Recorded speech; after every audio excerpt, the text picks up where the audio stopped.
She threw the letter into the fire before anyone could read it. 18-year-old hands shaking so hard the envelope crumpled before it caught flame. The words were already memorized. "You are no longer welcome in this house." And Clara Whitmore had spent exactly 4 minutes crying before she understood that tears were a luxury she could no longer afford. She had $7 a train ticket someone else had purchased, and a name written on a piece of paper. Ethan Callahan, Larkspur Creek, Wyoming Territory. She had never met him. She was going to marry him anyway. If you are watching this story right now, I want you to take just a moment and subscribe to this channel, and please drop a comment below, telling me what city or country you are watching from. I want to see how far this story has traveled. Now stay with me, because what happens to Clara and Ethan across these next 2 hours is going to surprise you, break your heart, and I believe put it back together again stronger than before. The station platform in Harrisburg, Pennsylvania, smelled like coal smoke and wet wool, and Clara Whitmore stood at its edge with her back straight and her jaw tight, and every nerve in her body screaming at her to turn around and run back to the only life she had ever known. Except that she couldn't, because the only life she had ever known had just finished burning to ash behind her, and there was nothing left to run back to. She was 18 years old. She was carrying a suitcase that weighed less than 12 pounds, because 12 pounds was everything she owned that mattered. Inside that suitcase, 2 dresses, one practical and one almost presentable, a wool shawl her mother had knitted. The winter before the fever took her a Bible with pages soft as cloth from years of being held in anxious hands, and a small tin box where Clara kept the only photograph she had ever owned. Her parents standing in front of the house on Miners Row, her father's hand resting on her mother's shoulder with a tenderness that Clara had spent the last 4 years trying to remember hadn't been imaginary. She also kept the advertisement folded inside that tin box, even though she had already memorized every word. Honest rancher, 34 years, Wyoming Territory, seeks a wife of good character and willing spirit. Cannot promise wealth or an easy life. Can promise a home where you will be treated with dignity. Write to E. Callahan, Larkspur Creek, Fremont County. She had torn it from the back pages of a newspaper she'd found in the sitting room of her uncle's house, the newspaper that her Uncle Francis had left folded on the chair after supper, while he sat red-faced and drinking, and telling Clara's Aunt Meredith that the girl was costing them more than she was worth, that they hadn't signed up to raise somebody else's misfortune, that something would have to be done. Clara had read the advertisement standing in the kitchen, with dishwater still dripping from her hands. She had written the letter that same night, by candlelight, crouched on the floor of the room she shared with the household's winter coats, because there was no bedroom for her, writing slowly and carefully, in the best penmanship she could manage. Telling Ethan Callahan the truth about herself, that she had no money, no family that wanted her, no particular skills beyond hard work and the willingness to use it, and that she understood completely if he found these qualities insufficient. She had folded the letter into an envelope she'd taken from her uncle's desk drawer without permission. She had not slept that night. She had not expected an answer. The answer came 17 days later, written in a hand that was plain and straightforward, no flourishes, no wasted words. Miss Whitmore, a woman who tells the truth about herself is already worth more than most.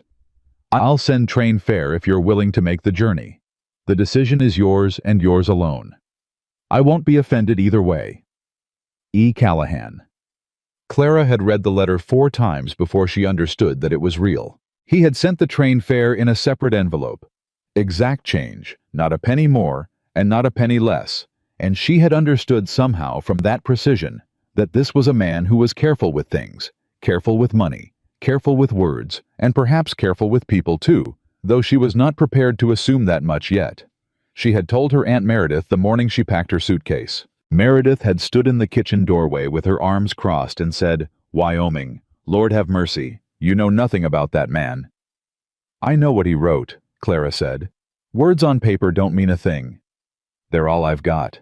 Meredith had been quiet for a moment, and then she'd said not unkindly, "Clara, you are making a terrible mistake." And Clara had thought about all the terrible mistakes she had watched other people make with her life already, and she had decided that at least this one would be her own. Her Uncle Francis hadn't bothered to come downstairs to say goodbye. Standing now on the platform, Clara kept her eyes on the track because looking at the other passengers hurt something in her chest. The families saying farewell, the women with children on their hips, the men with wives holding their arms, all the evidence of a world where people belong to each other, where someone would grieve your leaving. No one would grieve hers. The train came screaming out of the distance with a great hissing release of steam, and Clara picked up her suitcase and did not look back. The journey west took 4 days and 3 nights. Clara sat in the second-class car with her suitcase between her feet and watched America change through the window, the dense green of Pennsylvania giving way to the flat brown of Ohio. Ohio giving way to the prairie stretching out so wide and so empty that it made her chest ache in a way she couldn't name, something between terror and relief. The terror of smallness and the relief of space, of no walls, of a horizon so far away it seemed impossible. She ate sparingly from the bread and hard cheese she'd packed because she didn't know how much things cost in Wyoming, and she needed to arrive with some margin of dignity. She slept in small pieces, waking every time the train slowed, her hand automatically going to the small tin box in her coat pocket where she kept the photograph and the advertisement and the letter. A woman in the seat across from her, large, comfortable, wrapped in a good wool coat, watched Clara for the better part of an afternoon before finally leaning forward and saying, "You traveling alone, honey?" "Yes, ma'am." "Where to?" "Wyoming Territory, Larkspur Creek." The woman's eyebrows went up. "That's remote country. You got family out there?" Clara hesitated. "I'm going to be married." The woman studied her for a moment. "You look young for a bride." "I'm 18. And you've met this man?" "No, ma'am." The silence that followed was the particular kind of silence that contains a great deal of opinion, being very carefully held back, and Clara recognized it because she had been living inside that kind of silence for 4 years. "I hope it goes well for you," the woman finally said, and she meant it. Clara thought she genuinely meant it, and that small, uncomplicated kindness from a stranger was so unexpected that Clara had to look back out the window very quickly to keep her face from doing something she would regret. She arrived in Casper on a Tuesday morning in July, and she had to take a second smaller train south toward Fremont County. And when she finally stepped onto the platform in the little mountain town of Millward, the closest station to Larkspur Creek, the air was so clean and so cold and so sharp with pine that it hit her lungs like something she hadn't known she was starved for. She stood on the platform with her suitcase and looked around at a place she had never seen in a territory she had never visited to meet a man whose face she could not picture. There were a handful of people on the platform, and for a long and terrible moment, nobody moved toward her, and she thought with a cold dropping sensation in her stomach that he hadn't come, that she had crossed half a continent for a man who had simply decided not to appear. And then a man separated himself from the shadows at the far end of the platform and walked toward her, and Clara's first thought was that he was exactly what she had imagined, and nothing like it at the same time. Ethan Callahan was tall, not dramatically, so, but enough that she had to tilt her face up slightly to look at him properly. He was lean in the way that men who work outdoors are lean, not fashionably thin, but functionally built, shoulders broad, under a canvas work coat that had seen considerable use. His hat was pulled low, brown felt with a sweat-stained band, and beneath it his face was weathered and angular and serious, in the way of a man who has spent years being responsible for things, and found the weight of it not entirely comfortable. He stopped 2 feet away from her. He did not extend his hand. He looked at her for a moment, and there was something in that look that Clara couldn't identify. Not coldness exactly, not the calculating appraisal she'd half expected, but something more like a man who is trying very hard to be decent, and is aware that decency in this situation requires a certain kind of care. "Miss Whitmore," he said. His voice was low and level, a Wyoming voice, flat vowels, and no extra words. "Mr. Callahan," she said. Another beat of quiet. "How was the journey?" he asked. "Long," she said. And then, because she was not going to perform more composure than she actually felt, she added, "I'm glad it's over." Something shifted almost imperceptibly in his expression, not quite a smile, but something that acknowledged the honesty as acceptable. "I expect you're tired," he said, "and hungry." "I'm all right." "You don't have to say that." She looked at him. He looked back. He was not being cruel. He was simply saying a thing that was true in a direct way, and she was so unaccustomed to that particular form of consideration that she almost didn't know what to do with it. "Then yes," she said quietly. "I'm both of those things." He reached for her suitcase without asking, and she let him take it, not because she couldn't carry it herself, but because the gesture was done without performance, without expectation. Simply a man picking up a heavy thing that someone else was carrying, and it cost her nothing to let him. He had a horse and a flatbed wagon waiting on the far side of the station, and the drive from Millward to Larkspur Creek took just over 2 hours, along a dirt road that wound up into the mountains through forest and meadow, and stretches of open land, where the scale of everything, the sky, the mountains, the silence was so enormous that Clara kept losing track of her own thoughts inside it. Ethan drove and said very little. Clara sat beside him on the wagon seat and said very little back, but the silence between them was not uncomfortable. It was simply the silence of two people who have not yet found their footing with each other and are choosing to be honest about that rather than paper it over with chatter. After about 20 minutes, he said without looking at her, "I want to be clear about something." "All right," she said. "I'm not going to rush you into anything. We can be married by the circuit preacher when he comes through next month, or we can wait longer if you need to. I put that in my letter, but I want to say it out loud too." She thought about that. "Why are you being so careful about it?" He took a moment before he answered. "Because you came a long way to take a chance on a stranger," he said. "And that took more courage than most things I can think of. Seems like the least I can do is make sure you don't regret it before you've had a chance to find out who you're dealing with." Clara looked at the mountains and thought about all the men she had known in her short life who had understood courage only as a thing men performed and had never once applied the word to anything a woman had done. And she thought about the 4 days on the train, the bread and hard cheese, the terrible sleepless nights, the woman in the wool coat who had been kind to her for no reason, and the cold dropping feeling on the platform when she thought he hadn't come, and she thought that she was very tired of being careful and very tired of being afraid, and that what she wanted more than anything in the world right now was a single, uncomplicated thing to be grateful for. "I appreciate that," she said. "Good," he said. And that was the end of it. The ranch at Larkspur Creek was smaller than she'd imagined and more honest looking for it. A house of timber and river stone. 2 stories, a covered porch running the full front length. A barn that was well maintained, a chicken coop, a kitchen garden, gone slightly wild at the edges, a split rail fence enclosing a field where 3 horses grazed. Mountains on 3 sides, forest pushing close on the north, and a creek running cold and clear along the property's western edge that she could hear before she could see. A ranch hand. Young, maybe 16, with a face full of freckles and an expression of barely contained curiosity, came out of the barn when the wagon pulled in. "That's Huck," Ethan said. "He helps with the horses and doesn't know when to stop asking questions. Huck, this is Miss Whitmore." "How do Miss," Huck said, and then immediately, "Did you come all the way from back east? What's Pennsylvania? Like, is it true they got buildings 6 stories high? Are you scared of bears? We got bears up here sometimes." "Huck," Ethan said. Huck closed his mouth. "You'll get used to him," Ethan said to Clara. "I don't mind questions," she said, and Huck's whole face brightened with relief. Ethan showed her the house. It was clean in the way of a man who lives alone, functional, spare, nothing extra, but nothing neglected either. The kitchen was large and practical. The sitting room had 2 chairs and a bookshelf with a respectable number of volumes. The upstairs had 3 bedrooms, and Ethan paused outside the door of one at the end of the hall and said, "This one's yours. I had Huck air it out last week. The stove in here vents properly, which matters in winter. Lock works from the inside." He paused.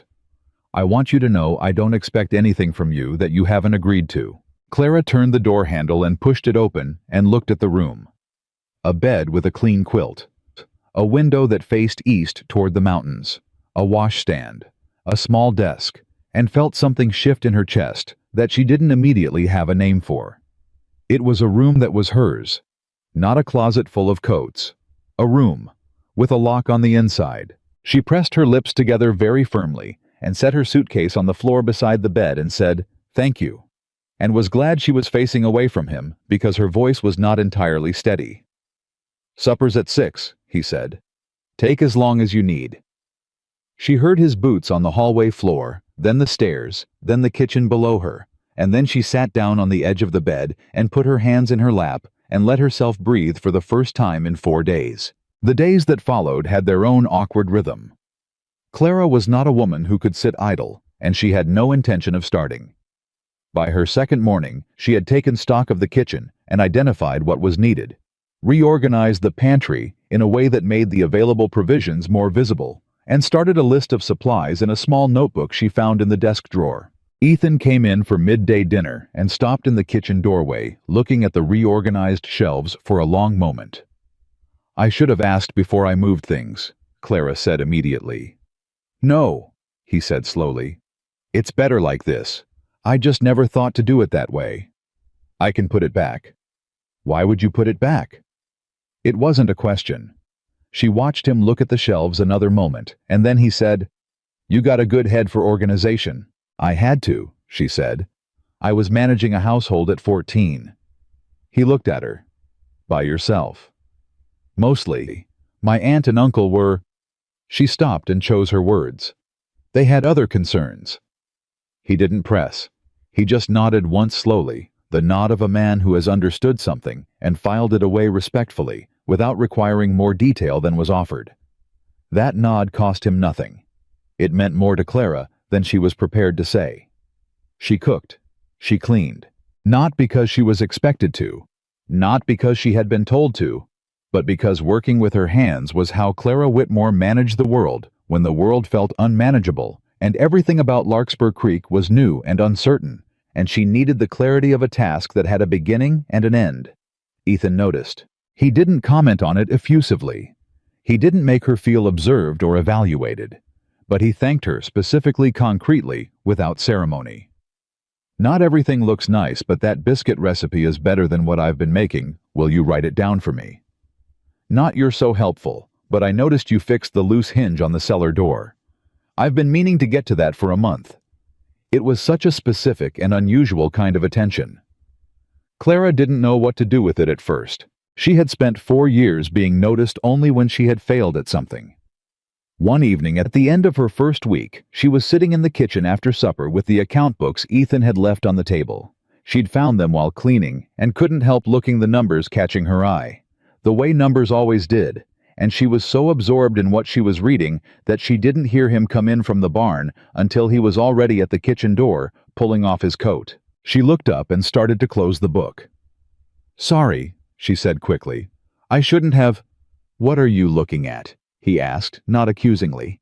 "Just asking." She opened the book again and turned it toward him. "Your spring supply costs are running about 12% higher than your fall numbers for the same goods," she said. "The merchant in Millward is charging you a seasonal premium. If you bought your staples in October and stored them properly through winter, you'd save somewhere around $40 a year." He looked at her. Then he looked at the book. Then he looked at her again. "How'd you learn to read accounts?" he asked. "I taught myself," she said. "My uncle kept his business books in the sitting room. I read them when no one was looking." Another long moment. "What else did you find?" he asked, and he pulled the other chair around and sat down beside her, and for the next hour they went through the accounts together, Clara pointing out what she'd noticed, Ethan asking questions, and then listening to the answers with a complete attention that she found both startling and deeply uncomplicatedly wonderful. Nobody had ever wanted to know what she thought about anything practical. Nobody had ever pulled up a chair beside her and treated her analysis as information worth having. She went to bed that night with a feeling she had almost forgotten the feeling of having been genuinely useful, not as a pair of hands, but as a mind. 2 weeks in, she found the Bible on his bookshelf with a name written inside the front cover. Thomas Callahan, and below it, in different ink, in what she recognized as Ethan's handwriting. The words "Gone Too Soon, 1881. She didn't ask. She put the Bible back exactly where she'd found it. But the next evening, when he came in from the western pasture, looking tired in a way that went deeper than physical exhaustion, she set a plate in front of him and sat down across the table and said, "You don't have to talk about anything you don't want to talk about. But if you ever want to, I'll listen." He looked up from his plate. "What made you say that?" he asked. "Nothing particular," she said, which was a gentle lie they both understood for what it was. He looked back at his food. He was quiet for a long moment.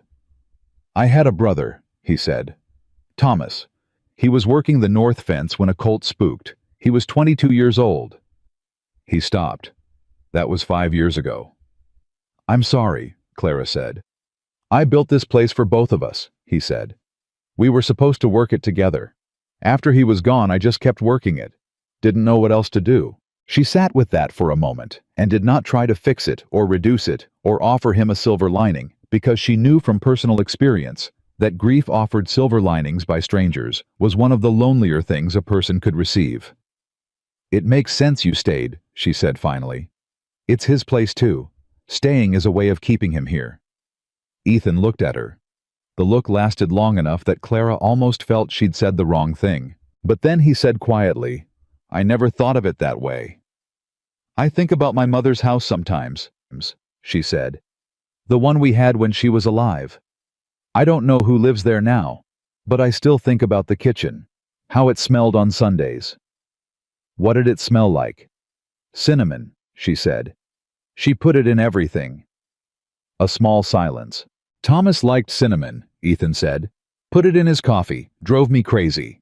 But his voice had something in it that wasn't grief exactly, something warmer. "I could put it in the coffee," Clara said.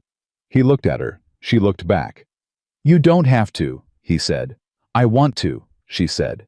He looked at his plate again and was quiet, and she thought he was going to leave it there, but after a moment, he said very quietly, not making a performance of it, "Thank you, Clara." It was the first time he had used her given name. She picked up her fork and went back to her supper and thought that this was what it felt like to be seen by someone not watched, not observed, not evaluated, but actually seen the way you saw something you recognized as valuable and handled it accordingly. She had not expected Wyoming to feel like this. She had expected survival. She had expected tolerance, possibly, if she was very lucky. She had not expected to sit across a kitchen table from a quiet man with grief behind his eyes and feel for the first time in years that she was somewhere she might eventually belong. There were other people to contend with. The nearest neighboring ranch was owned by a family named Braddock Gerald and Ruth Braddock and their 3 grown sons, who ran cattle on the south side of the ridge and whose relationship with Ethan Callahan was one of those long-standing Western arrangements that was technically neighborly and actually complicated. Clara met them at the Millward General Store 3 weeks after her arrival, when Ethan drove her in to replenish supplies. Ruth Braddock was a compact woman in her 50s, with a sharp eye and a sharper tongue, and she looked Clara over from hat to hem, in the particular way of a woman who has already decided what she thinks and is checking whether the evidence supports the verdict. "So you're the mail-order girl," she said. Clara had anticipated something like this. "I'm Clara Whitmore," she said pleasantly. "Callahan's girl, they're saying." "I'm nobody's girl," Clara said, still pleasant. "But I'm staying at the Callahan Ranch, yes." Ruth's eyebrows went up fractionally. Her expression was unreadable, which Clara suspected was a cultivated skill. "Long way to come for a man you didn't know," Ruth said. "Long way to stay somewhere that hasn't treated you right either," Clara said, and then smiled because she had learned at 14 that the most disarming thing in the world was a woman who said a sharp thing with a smile and gave you no clear surface to be offended by. Ruth studied her for another moment. "Ethan's a decent man," she said finally. "Don't make him regret the invitation." "I intend to make him glad of it," Clara said. Ruth Braddock made a sound that was not quite a laugh, but was also not displeasure, and turned back to her shopping. Ethan had watched this entire exchange from 12 feet away with the careful stillness of a man who has learned that sometimes the best thing you can do is get very quiet and see how things unfold. When they were back on the wagon heading home, he said, "That went better than I expected." "Did you think I'd handle it badly?" Clara asked. "No," he said. "But Ruth Braddock has made grown men cry. I've seen it." "I've had harder audiences," Clara said. He glanced at her sidelong. "Your uncle, among others." He looked back at the road. "You don't talk about him much." "There isn't much to say. He took me in because there was no one else, and kept me because I was useful and made it clear every day that neither of those facts was my virtue. She paused. When I found your advertisement, I thought, here is a man who is asking for help honestly, without pretending the help is charity. I thought that was worth something. It was supposed to be honest, he said. I didn't see the point in being anything else. Most people see plenty of points, she said. High made a sound that was closer to a laugh than anything she'd heard from him yet. The weeks found their shape. Mornings. Ethan was out before dawn with Huck, checking fences and tending cattle and doing the 1,000 physical tasks that kept a mountain ranch functional. Clara had the house and the kitchen and the account books which she had taken on with Ethan's explicit and somewhat relieved consent. She kept the records, now managing the supply lists, tracking the seasonal costs, corresponding with the merchant in Millward, about pricing in a way that was polite and precise, and had already resulted in 2 small adjustments in their favor. She also learned the land. Ethan had offered to teach her to ride in the first week, and she had accepted, and there was something about it, the particular discipline of it, the communication required between herself and the horse, the way the mountain trails opened up when you were on horseback, in a way they never could on foot, that felt like being given access to a world that had been there all along, but had kept itself just out of reach. Her riding improved fast.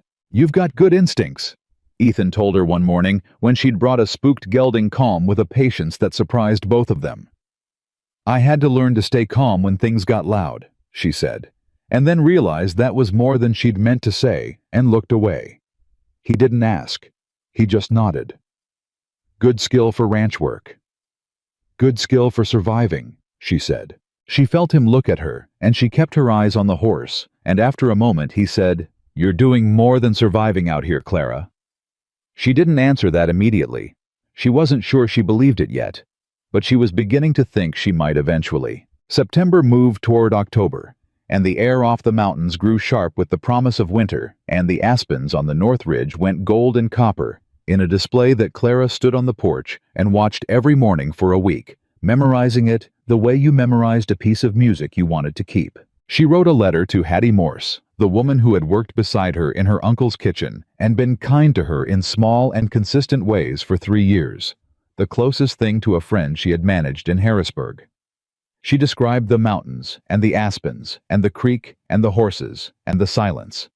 And she wrote, I think I am beginning to understand what a home is supposed to feel like. I did not know I had forgotten. And then there was the morning. A Saturday in early October. 3.5 months after she'd arrived when Clara was in the kitchen at first light, starting the bread when she heard Ethan on the porch stairs, and then the kitchen door, and she turned around and he was standing in the doorway, not looking at her, but at a piece of paper in his hand, and his face was doing something complicated. What is it? She asked immediately. He looked up. Letter from the bank in Casper. He paused. There's a man named Benjamin Alderton, who holds a note on a section of the Callahan land, the southeast quarter along the creek. My father took out the loan in '72. It was supposed to be paid off by now. He stopped. And, Clara said, Alderton's calling it due, the full balance, in 60 days. The silence in the kitchen had a different quality now. How much? Clara asked. He told her. She did the numbers in her head without showing that she was doing them. Can you raise it? She asked. Not in 60 days. Not without selling cattle I need for the winter herd. He put the letter on the table. The southeast quarter is where the creek runs through. Lose that section, and the water access goes with it. Without water access, the rest of the ranch. He stopped. It changes everything. Clara looked at the letter. She looked at the account books on the corner shelf where she had spent months learning every figure by heart. She thought about Benjamin Alderton. She thought about banks. She thought about the particular way that men with money and legal documents could back a person into a corner that had no exits. She thought about her Uncle Francis and the way power worked when it was held by people who had no reason to be decent and every reason not to be. Tell me everything you know about Alderton, she said. Ethan looked at her. Clara. Everything, she said. I'm going to need all of it. He was quiet for a moment, looking at her with an expression she hadn't seen from him before, Not doubt exactly, but something that was recalibrating. He's been buying up land along Larkspur Creek for 3 years, Ethan said slowly. Small sections from ranchers who got into debt. He's got the Southern Meadows now, and the Hendricks place, and the old Perry claim. He's been patient about it. Waits for the right moment. What does he do with the land after he has it? Sits on it. Waits. There's talk he's got an interest in the railroad expansion. Clara looked at the creek through the kitchen window, the water moving cold and clear over the stones in the early light. He waited until you were close enough to paying off that you'd think you were safe, she said. Then he called it due. That's what it looks like. He wants the creek access. That's my thinking. She turned back from the window. Then we're not going to give it to him, she said. Ethan studied her for a long moment. We, he said carefully. We, she said without hesitation. Unless you've got some objection to the word. Something in his expression shifted slow, like light changing on a mountain. Something that had been tightly held, releasing just slightly into something she didn't have an exact name for, but recognized as close to trust. No, he said quietly. No objection at all. Outside, the aspens on the north ridge were burning gold in the early sun, and the creek ran on indifferent and beautiful. The way water always does, as if it understands something about permanence that the people who fight over it have not yet learned. But Clara Whitmore had not crossed half a continent and rebuilt herself from nothing to lose a creek to a man who thought patience was the same thing as inevitability. She picked up the letter from the table. She sat down with the account books, and she started to work. Clara spread the account books across the kitchen table and did not sleep that night, not because she was afraid, or not only because of that, but because the numbers were speaking to her in the particular language that numbers had always used when something was wrong. A language of gaps and inconsistencies and figures that didn't land where they should. And she had learned long ago that when numbers spoke like that, the only thing to do was listen until you understood what they were saying. Ethan had gone to bed at 10, after she'd told him firmly that she needed quiet and the lamp and the books, and that she would be fine, and that he should sleep, because she suspected the next several weeks were going to require him to be clear-headed and rested in ways that tonight did not. He'd stood in the kitchen doorway for a moment, looking at her, at the books spread around her, at the pen in her hand, at the way she'd already started a separate sheet of calculations, and he'd said, "Clara." "Go to sleep, Ethan," she said without looking up. A pause. "All right," he said, and she heard his boots on the stairs. She worked until 2 in the morning. By the time she set down her pen, she had 3 things: a complete picture of where the ranch money actually was, a list of questions that needed answering, and a cold, settled fury at Benjamin Alderton that she was careful to keep very still and very quiet inside herself, like a fire banked low so it would last. The loan terms were wrong.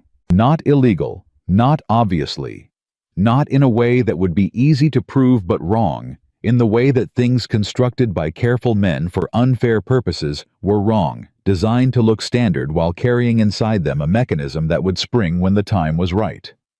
The interest had been compounding in a way that Clara was fairly certain didn't match the original agreement, and the 60-day call clause was buried in language that most ranchers reading in 1872 would have moved past without fully understanding. Most ranchers, not Clara Whitmore. She sat at the kitchen table in the lamplight with the cold October mountains outside and thought about her Uncle Francis's business ledgers.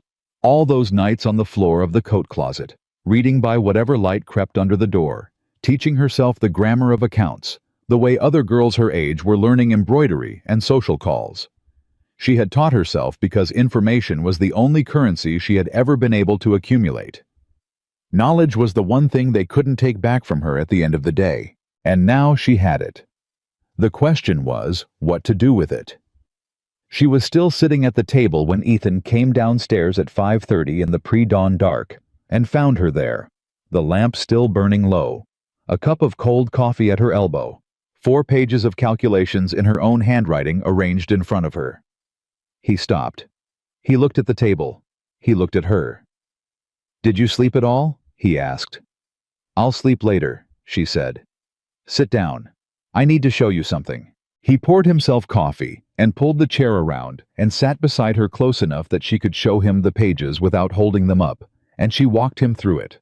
The compounding interest discrepancy, the buried call clause, the timeline of Alderton's other land acquisitions along the creek, the pattern that emerged when you laid them out in order.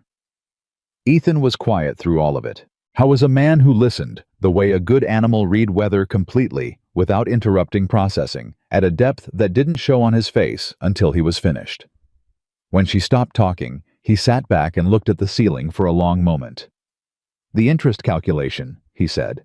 "You're sure?" "I've done it 4 times, she said. "With the terms as written, the balance due should be $62 less than what Alderton's letter claims. It's not a fortune, but it means the loan documentation doesn't match his demand. And if the documentation doesn't match, then his legal standing isn't clean," Ethan said slowly. "It's not iron," Clara said. "Whether it's enough, that depends on who you put in front of it." He looked at her. "There's a lawyer in Casper," he said. "Daniel Pryor. He handled my father's original title work." "Is he good?" Ethan considered this with the careful honesty she had come to expect from him. "He's honest," he said. "Whether he's good enough for something like this, I don't know." "We need to know," Clara said. "And we need to know fast, because 60 days sounds like a long time until you start spending them." He nodded slowly. "I'll ride to Millward today and send a telegraph." "Do that," she said. "And Ethan," she paused, choosing her words, "when you talk to Pryor, don't let him tell you this isn't worth fighting. Men like Alderton count on people believing the fight isn't worth it. That's how they win, without ever going to court." He looked at her for a long moment. "How do you know so much about men like Alderton?" he asked. "I grew up in a house run by one," she said simply. "The telegraph went out that morning." Pryor's reply came 2 days later. He would come to Larkspur Creek by the end of the week to review the documents in person. The Braddocks found out before Pryor arrived. Clara wasn't surprised. Mountain towns were small, and news moved, the way cold moved, seeping under every door and into every corner before you'd noticed it was there. Gerald Braddock rode up to the ranch on a Wednesday afternoon with his eldest son. Cole and Ethan met them on the porch, and Clara stayed in the kitchen, but left the window open because she had not survived 4 years in her uncle's house by failing to understand the value of information gathered quietly. "Heard Alderton's called your note," Gerald said. He was a big man. Gerald Braddock, weathered and deliberate, with a voice like stone on stone. "You heard right," Ethan said. "How short are you?" "A beat." Clara could picture Ethan's face that contained stillness, giving nothing away. "We're looking at options," Ethan said. "You should take the offer," Cole said. Cole was 26 and had his father's build and considerably less of his father's patience. "Alderton approached us last spring about the South Meadow. What he offered was fair." "He approached you," Ethan said. "He's approaching everybody," Cole said. "He's putting together a land parcel for the railroad surveyor. You hold out, you end up with nothing. You take the offer, at least you walk away with something." "I walk away from the creek," Ethan said. "The creek's not worth a foreclosure on your record," Cole said. "Be practical." Clara heard the silence that followed and knew exactly what Ethan was doing in it, holding still, holding his temper, holding his position. "I appreciate you coming out," Ethan said, and his voice had the particular texture of a man who is being civil because he has chosen civility and not because he has run out of other options. "I'll let you know where we land." Gerald Braddock said, "Ethan, don't let pride cost you the whole ranch." "It's not pride," Ethan said. "It's math." Clara heard the Braddock's horses leave. She heard Ethan's boots on the porch boards, slow and heavy. Then the kitchen door opened, and he came in and stood for a moment with his hands flat on the table and his head down, and she could feel the tension in him from across the room. The controlled anger of a man who had just been told by someone he respected to surrender something he wasn't ready to surrender. "Cole thinks I should sell," he said. "I heard." He looked up. "You were listening." "I left the window open," she said without apology. He almost laughed. Almost. "What do you think?" "I think Cole is afraid," she said. "And I think men who are afraid give advice shaped like the thing they're afraid of." It's not bad advice necessarily, it's just not your advice. She paused. What do you think? He straightened up. I think my father worked that creek land for 20 years, he said. And I think Thomas spent his last summer building the fence along that southeast quarter. And I think Benjamin Alderton has been buying this valley one piece at a time, and somebody needs to make it stop being easy. Then that's what we're doing, Clara said. He looked at her. You say we like you mean it, he said. I say it because I mean it, she said. This is my home too, or it's going to be. I'd like to have a creek with it. Something moved behind his eyes. Quick, unguarded, the look of a man who had not expected something and had been caught unprepared by how much it mattered. He looked away. Pryor gets here Friday, he said. I know, Clara said. I'll have everything laid out for him. Daniel Pryor arrived on Friday afternoon in a buggy that had seen better decades, a thin man in his late 50s with ink-stained fingers and the careful eyes of someone who read for a living. He shook Ethan's hand on the porch and then looked at Clara with the polite and slightly uncertain expression of a man who was not sure what category to put her in. Miss Whitmore has been managing the accounts, Ethan said simply. She found the discrepancy. Pryor looked at Clara with recalibrated attention. Show me, he said. They sat at the kitchen table for 3 hours. Clara walked Pryor through every calculation, every document, every piece of the pattern she had assembled over the last 4 days. She had organized it all into a clear sequence, the original loan terms, the actual interest applied, the difference between what was legally owed and what Alderton's letter demanded, and the broader pattern of acquisition that put the current demand in context. Pryor listened. He asked precise questions.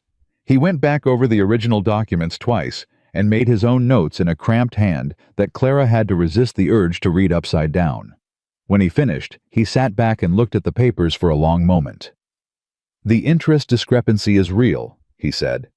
Whether it constitutes fraud or an error is going to depend on what the original agreement says and whether we can demonstrate Alderton knew the calculation was wrong. He knew, Clara said. Pryor looked at her. I can't prove it yet, she said. But men who make this kind of calculation error don't do it once. They do it everywhere. If you look at his other acquisitions along the creek, the Hendricks place, the Perry claim, I'd wager the same pattern appears in those loan documents. Pryor was quiet. That would require getting access to those documents, he said. The Hendricks family is still in the valley, Clara said. 2 miles south. And the Perrys sold and left, but their paperwork would have been filed with the county recorder. Pryor looked at Ethan. Ethan looked at Clara. She's right, he said. She generally seems to be, Pryor said. And there was something in his voice that was not quite surprise, more like the adjustment a man makes when he encounters competence in a place he hadn't thought to look for it and decides to simply accept what's there. I'll need 2 weeks, Pryor said. Maybe 3. I'll ride to the county seat and pull the Perry records. Can you get me an introduction to the Hendricks? Today if you need it, Ethan said. Tomorrow morning, Pryor said. And in the meantime, he looked at Clara. Don't let Alderton know you're looking at this. If he thinks you're just sitting on the 60-day clock, he'll sit comfortable.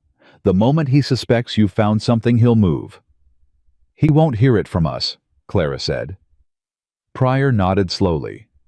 He left the next morning for the Hendricks place with introductions from Ethan and a copy of Clara's calculations folded in his coat pocket. The days after Pryor's visit had a different quality. They were waiting days, and waiting was its own particular kind of work. The work of continuing to function, continuing to do what needed doing. While underneath everything, the knowledge of the ticking clock ran on without pausing. Clara found that work helped. It always had. She threw herself into the pre-winter preparations with a focus that kept her from sitting with the anxiety too long, preserving, stocking, mending, making the ranch as tight and ready as possible for the months ahead. Huck followed her around with the expression of a puppy who has found someone who actually knows where everything should go, and she put him to work alongside her with the efficiency of a woman who had managed a household alone since 14. Miss Clara, Huck said one afternoon while they were stacking wood. Can I ask you something? You always ask whether you can ask, she said. I've told you just to ask. Right. Is Ethan gonna lose the ranch? She stopped stacking. She looked at Huck, 16 years old, freckled, worried behind the attempt at casual, the question having clearly lived in him for days before it found its way out. "No," she said. "You sure?" "I'm working on being sure," she said. "That's different from already being it." Huck chewed on that for a moment. "He built this place himself," he said. "Took him 8 years. His brother helped him get the timber for the barn before—" He stopped. "I know," Clara said. "He don't talk about Thomas much." "No," she said. "He carries it quiet." Huck was quiet for a moment. Then he said, "He smiles more since you came." Clara set another piece of wood on the pile and kept her face directed at the task. "Does he?" she said, not quite a question. "Yeah, not big smiles, he don't do big smiles. But—" Huck seemed to search for the word. "He looks like less of the lights are off." She didn't answer that, but she thought about it for a long time afterward. The next week brought its own disruption. Ethan came back from Millward on a Thursday, with a look on his face that Clara had learned to read something contained something not right, and he sat down at the kitchen table and put a second letter in front of her. This one wasn't from the bank. It was from Alderton directly. Clara read it twice before she spoke. "He's offering to buy," she said. "At half what it's worth," Ethan said. "He calls it a settlement offer. Says it's more than I'll see if I go to court." "He knows we're fighting," Clara said. "Pryor's questions at the county seat got back to him. Pryor warned us this might happen." "It's a threat wrapped in generosity," Clara said. "He's hoping you'll take the number because the fight is already expensive." "It is expensive," Ethan said. "Pryor's not free." "No," she said. "He's not." She thought for a moment. "What would it cost to take Alderton to the territorial court?" she asked. Ethan named a number. She looked at the account books she had memorized. She did the math. "We can do it," she said. "It'll be tight through winter. You'll need to sell 2 more steers than you'd planned." Those steers were spring insurance. "I know what they were," she said. "What's the creek worth?" He looked at her steadily. "Everything," he said. "Then that's the answer," she said. Howe was quiet for a long moment. There was something working behind his eyes, some internal argument she wasn't party to, and she waited for it without pushing. "Clara," he said finally, "this isn't just my fight anymore, and I know that. But I need to make sure you know that if this goes wrong—" "Ethan," she said. He stopped. "I wrote a letter to a stranger in Wyoming because staying where I was meant disappearing into a life that wasn't mine," she said. "I am not afraid of a fight that's worth having. I am afraid of a life where I never had one." She held his gaze. "This is worth having." Something in his face changed the way a landscape changes when light finally clears the mountain. Not dramatic, but complete. He reached across the table, and for a moment his hand rested briefly over hers, not holding, not performing, just present, and then he drew it back. "All right," he said. "We fight." She wrote the letter declining Alderton's offer that same afternoon. She wrote it herself in clear and precise language, without heat, without insult, and with enough embedded legal reference to make clear that whoever was managing the Callahan response to this matter had read the original loan documents carefully. She showed it to Ethan before she sealed it. He read it twice. "This is going to make him angry," he said. "Good," Clara said. "Angry men make mistakes." He looked at her over the letter. "Where did you come from?" he said. Not a question, not quite. Something with more wonder in it than a question. "Pennsylvania," she said. "Same as always." He almost smiled that almost smile, the one Huck had described, the lights coming on in a room that had been dark a long time. He handed the letter back. "Send it," he said. She sealed it that evening and gave it to Huck to take to Millward with the morning's other post. What came back 2 weeks later was not what any of them expected. Pryor rode in on a cold Tuesday morning with mud on his boots, and something in his expression that she could not immediately read, not triumph, not defeat, but something more unsettled than either. He sat down at the kitchen table and pulled a sheaf of papers from his saddlebag. "I found the Perry documents," he said, "and I talked to Hendricks." And, Ethan said, the interest discrepancy is in both loans, Pryor said. Exact same calculation, different loan amounts, different dates, but the same formula applied. It's not an error. Clara felt the cold, settled fury in her chest flare quietly banked up. Alderton's been running this calculation deliberately across multiple properties, she said. That's what it looks like, Pryor said. He paused. But there's something else. He laid a document on the table.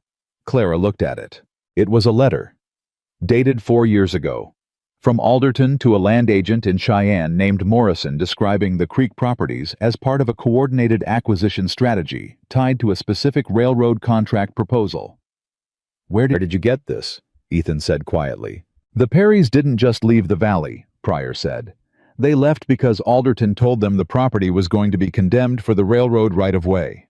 He told them they'd get nothing if they didn't sell quickly. He paused. The right-of-way was never real.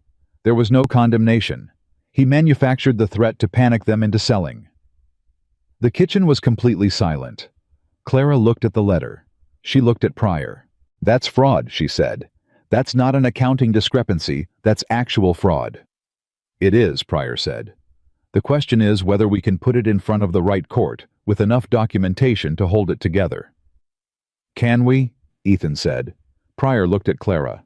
That depends, he said, on whether Miss Whitmore is willing to put her analysis on the record formally, as a witness.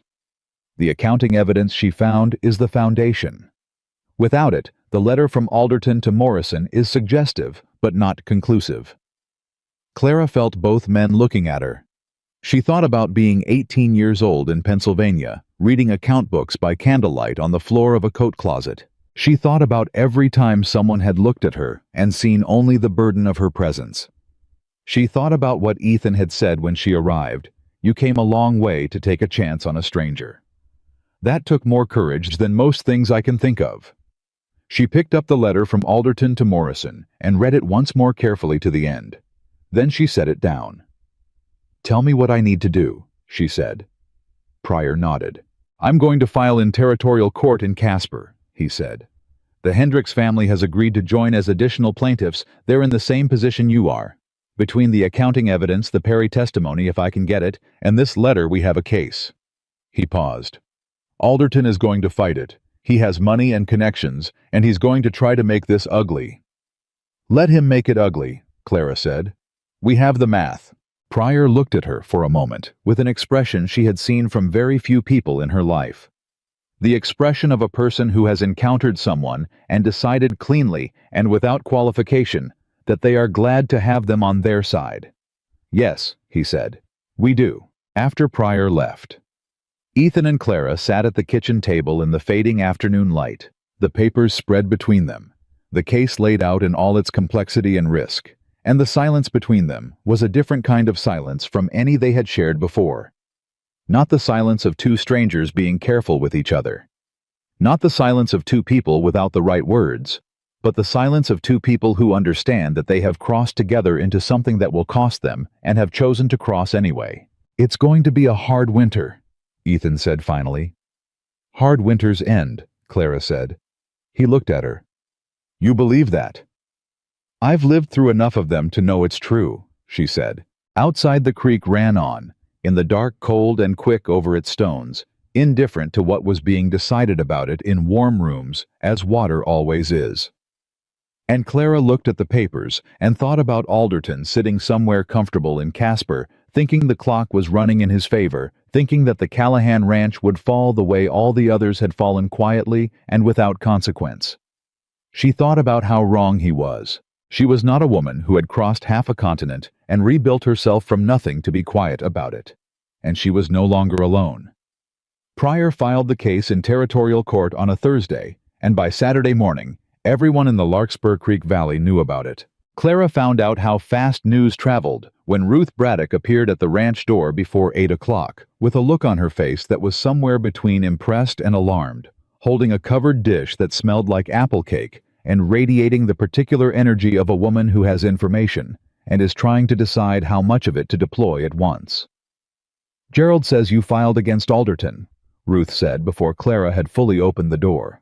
We filed, Clara said. Come in out of the cold."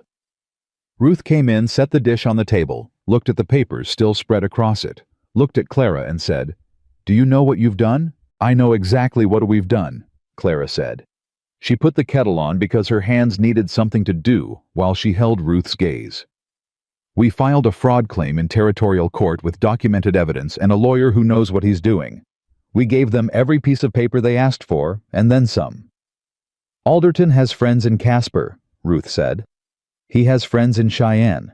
He has money. Clara, a great deal of it, and men with that kind of money don't lose gracefully."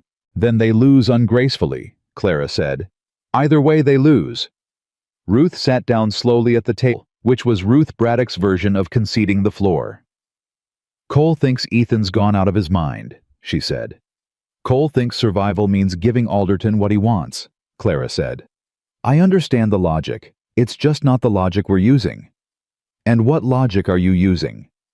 Clara poured the hot water and set a cup in front of Ruth and sat down across from her. "The logic that says if nobody fights him, he buys the whole valley, and the railroad gets it for nothing, and every rancher from here to the southern ridge ends up working someone else's land or leaving." She paused. "We have the evidence. We have the law. We have a lawyer who believes in the case. What we needed was someone willing to stand up and not flinch. That's all Alderton counted on, that nobody would stand." Ruth looked at her for a long moment. "You've been here 4 months, she said. "Yes," Clara said, "and you're already ready to go to war over this creek." "It's my creek too," Clara said simply. Ruth picked up her cup. She was quiet for a while. Then she said, "Gerald served on the Fremont County Land Committee 3 years ago. He knows the county recorder personally." She paused. "I'm not saying he'll get involved. I'm saying he might be willing to have a conversation." Clara kept her face still. "I think a conversation would be very useful," she said. Ruth nodded once, finished her cup, and stood up. "Don't tell Gerald I came," she said. "Let him think it was his idea." She was out the door before Clara could respond, and Clara sat alone at the table with her hands around her cup and the cold morning light coming through the window, and she let herself feel for exactly 30 seconds the particular satisfaction of watching one small door open where she'd expected a wall. Then she picked up her pen and went back to work. Ethan came in from the barn an hour later and saw the apple cake on the table and Ruth Braddock's cup still sitting unwashed, and looked at Clara with the careful attention of a man reading a situation. "Ruth was here," he said. "She brought cake." "Ruth Braddock doesn't bring cake for social reasons," he said. "No," Clara agreed. "She doesn't." She told him about Gerald and the county recorder. He listened without interrupting, leaning against the counter with his arms crossed, and when she finished, he was quiet for a moment. "Gerald Braddock doing us a favor," he said slowly. "That is not something I would have predicted." "People surprise you when the stakes are right," Clara said. He looked at her. "You surprise me," he said. "Every single day." She looked at the papers. "Don't say things like that," she said quietly, "when I'm trying to think." A beat of silence. "Yes, ma'am," he said, and she heard the almost smile in his voice, even though she wasn't looking at him. The first response from Alderton came not through the courts, but through the town. Clara was in Millward, 3 days later, picking up supplies, when she became aware gradually, then all at once, that the quality of attention she was receiving at the general store had changed. Mabel Greer, who ran the counter and whose warmth toward Clara had been consistent and uncomplicated since the first week, was pleasant, but slightly careful in a way she hadn't been before. 2 men near the back of the store stopped talking when Clara came in, and didn't start again until she moved away. And the wife of the county land registrar, a woman named Alice Prentice, whom Clara had met once at a church social and found forthcoming, crossed the street when she saw Clara coming. Clara bought her supplies and loaded the wagon and drove back to the ranch and said nothing to Ethan about it for 2 hours while she processed what it meant. When she finally said it, she said it plainly. "Alderton is talking about us in town," she said. "I don't know what he's saying yet, but people are being careful around me in a way they weren't before. That means something is being said." Ethan's jaw tightened.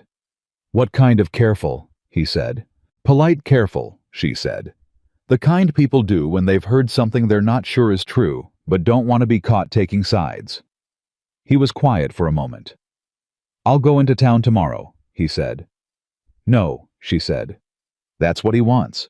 He wants us reactive going around asking people what they've heard looking defensive. Let Pryor be the one making noise. We stay steady." "You're asking me to stay calm while that man is talking about you in town." "I'm asking you to stay strategic," she said. "There's a difference."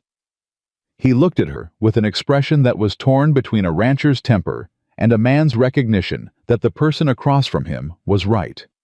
The temper and the recognition fought for a moment. Recognition won. "All right," he said. "Thank you," she said. What Alderton was saying in town reached them a week later through Huck, who heard it from the farrier's apprentice in Millward, who had heard it from someone at the saloon. Alderton was telling people that the Callahan claim was being driven by an 18-year-old girl with no legal standing, no family name, and no education to speak of, who had manufactured numbers she didn't understand to support a case that would collapse the moment it reached an actual judge. He was also suggesting delicately, in the manner of men who spread poison while maintaining clean hands, that it was worth asking what a girl like that was really doing so far from home, and what Ethan Callahan might have been promised in return for his cooperation. Huck told them this at the supper table, watching their faces carefully while he did. The kitchen was very quiet when he finished. Clara set her fork down. She felt the heat of it not in her face, which stayed composed, but in her hands, which she placed flat on the table with great deliberateness. "Huck," she said, "thank you for telling us." "What are you going to do?" Huck said. "We're going to finish supper," Clara said. "And then we're going to do exactly what we were planning to do before Alderton opened his mouth." She picked up her fork. Across the table, Ethan had not moved. His hands were flat on the table too, and the stillness in him was the particular stillness of a man who is holding something very tightly because he knows what happens if he lets it go. "Ethan," she said quietly. He looked at her. "Don't," she said. Just the one word. A long moment. "He's talking about you," he said, his voice low and controlled. "Men like Alderton always talk about the woman," Clara said. "It's the oldest move there is. It's what you do when you can't attack the argument, you attack the person making it." She held his gaze. "If you ride into town tonight, you give him exactly what he needs. You look like a man defending himself, and a man defending himself looks like a man who has something to defend." Another long silence. "So we just sit here," he said. "We sit here," she said, "and we let Pryor do his job, and we let the documents do their job, and we trust that a territorial judge is going to care considerably more about what the numbers say than what Benjamin Alderton says about me at the saloon." Huck had been looking back and forth between them with the expression of someone watching a chess match whose rules he is rapidly trying to learn. Ethan picked up his fork. "Fine," he said. "Fine," Clara said. "But if he says one more thing, then we will respond at the appropriate time in the appropriate venue," Clara said, "with the appropriate documentation. Now eat your supper." Huck let out a long breath. "You're something, Miss Clara," he said. "Eat your supper, Huck," she said. The hearing date came from Pryor 10 days later, Territorial Court, Casper, 3rd week of November. 6 weeks away. Enough time to build the case further, and not enough time to be comfortable about it. The same week, Gerald Braddock rode up to the ranch alone without Cole, without his other sons, and knocked on the door with his hat in his hands, which Clara suspected was not a posture Gerald Braddock assumed often. "I spoke to the county recorder," he said when Ethan and Clara were both standing on the porch. "Pulled the original survey records on the southeast quarter. There's something you should know." He sat down at their kitchen table, the same table where 2 months ago Clara had spread account books by lamplight and found the fracture in Alderton's plan, and he laid out a survey document from 1869 before Ethan's father had taken the loan. "This creek," Gerald said, pointing to a line on the map. "It's not where Alderton thinks it is, or rather the section he's targeting doesn't give him full water access. The main channel runs through a strip of land that was never part of the loan. It was deeded separately to the Callahan property in the original territorial settlement." Clara looked at the document. Her mind processed it in 3 seconds. "He doesn't know," she said. Doesn't look like it, Gerald said. He's been buying up land to control the creek, and he miscalculated which parcel the main channel actually runs through, she said. That's what it looks like, Gerald said. Then even if he got the southeast quarter, Clara said slowly, he wouldn't have what he thinks he's buying. Not the part that matters most, Gerald said. The three of them sat with that for a moment. Ethan said, if Alderton finds out before the hearing, he'll drop the claim, Clara said, and walk away clean. Nothing goes to court, no fraud case, no consequences, and he starts looking for the next one. She looked at the survey document. We don't tell Pryor yet, she said. Both men looked at her. I mean, we tell him obviously, she said quickly. But we don't put it in the initial filing. We let Alderton come to court confident about what he thinks he has. We let him make his argument, and then we show the judge the survey. Ethan looked at Gerald. Gerald looked at Clara. You want to let him walk into court thinking he's winning, Gerald said. I want the judge to see him walk in thinking he's winning, Clara said, and then watch what happens to his credibility when the ground shifts under him. A man who committed fraud and was wrong about the facts of his own fraudulent claim, that's not a man any judge is going to trust on anything. Gerald Braddock sat back in his chair. How was a man who had spent 40 years reading other people's judgment, and he took his time doing it now? You know, he said to Ethan, I told Ruth I didn't understand what you were thinking when you brought this girl out from Pennsylvania. I remember, Ethan said. I think I understand now, Gerald said. Clara kept her eyes on the survey document. Will you testify, she asked Gerald, about the survey records, as someone who served on the land committee? Gerald put his hat back on. I'll be in Casper, he said, 3rd week of November. The week before the hearing, the storm came. Not a metaphor. A real storm, the kind the Wyoming mountains generated with a suddenness that still caught Clara off guard, even after 5 months. A blizzard that rolled in off the northern range on a Tuesday evening, with almost no warning, the temperature dropping 15 degrees in 2 hours, while Ethan and Huck were still in the barn securing the horses. Clara had seen the sky change in the late afternoon, a particular color and quality of light that she had come to recognize as trouble. And she'd put extra wood by the stove and moved the critical papers, the account documents, the copies of the loan records, the survey map into the metal box she kept for things that needed to survive disaster. She'd done this calmly, methodically, the way she approached everything without drama, because drama did not help wood stay dry or papers stay safe. By 7 o'clock, the wind was screaming outside, and the temperature inside the house was dropping despite the stove, and Ethan had made it back from the barn, half frozen with ice on his beard, and the information that 2 of the cattle had broken through the far pasture fence before he could get it repaired and were somewhere out in the storm on the north side of the property. You're not going back out there, Clara said immediately. If those 2 steers die, we lose the money we need for the court costs, he said. If you go out there in this, you die, she said, and dead men can't testify. Clara. Ethan. She stepped directly in front of him, which, given the difference in their heights, required her to tilt her head back, but she did it without flinching. You are not going out in that storm for 2 steers. He looked at her. She looked back. In the morning, she said. When the wind drops. Huck stays here tonight, and we go out together in the morning when we can see. You're not coming out to chase cattle in a post-blizzard. I ride as well as Huck now, and you know it, she said. Don't tell me what I'm not doing. Something flickered in his expression. The beginning of an argument, and then the recognition that the argument wasn't going to land the way he intended it to.